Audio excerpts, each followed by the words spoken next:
day is the most that we'll get. And I think, again, that means that we'll see lower flooding impacts. So it certainly, I think, will be the case that the figure that the Lord Mayor gave the other day, around 3,500 properties, will be the maximum. And we will see lower flooding impacts, I would believe now, compared to what we thought the other day. So that's good. Again, cold comfort for those who do have damage or lose possessions, but much better than we were thinking 2 days ago. And I'm just really relieved for those people. So lie down. This morning, though, particularly, Lie down. I just want to thank the people who have been through so much. I'm just so proud of people who are once again showing guts and determination. And I just say to them, the government, volunteers, community organisations, we will all work to look after them. And we're going to put these cities and towns back together in Queensland. We're going to clean them up, and that's where my attention is now turning. Once we are sure that we have rescued these people in Bundaberg. Yeah, all right, Campbell Newman, we appreciate your help, your time this morning, and as safe travels up to Bundaberg. So thank you very much for that, Premier Campbell Newman there.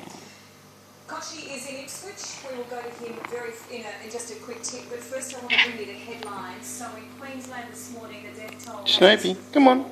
After a young child Come on. was crushed by a fallen tree. Pardon me. Now, over Lie down. emergency evacuations were ordered for Lie down. residents in North Bundaberg. Come on, roll over. Have flooded in Ipswich, while floodwaters will peak in Brisbane today. Now, hundreds of schools have been closed, about 200, many of them being used as evacuation centres. In New South Wales, homes have been evacuated near Grafton and Lismore. Bellingen is cut in half and thousands of people are isolated. Now, the SES is responding to so many calls for help, about 3,000 so far, saying that number will rise throughout the morning. They've also carried out 34 flood rescues. All right, Koshi is in Ipswich this morning to bring you the very latest from there. Yeah, Mel, Ipswich, the Bremer River, as the Premier was saying, peaked last night at 13.9 metres. Still,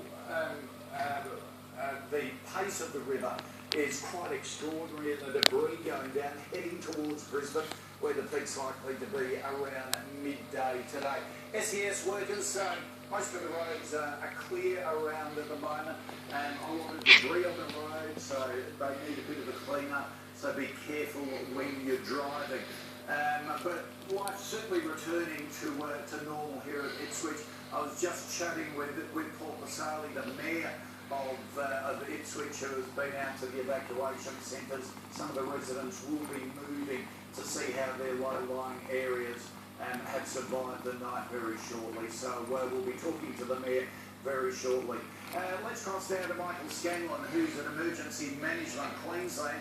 Michael, thanks for taking the time to talk to us. What are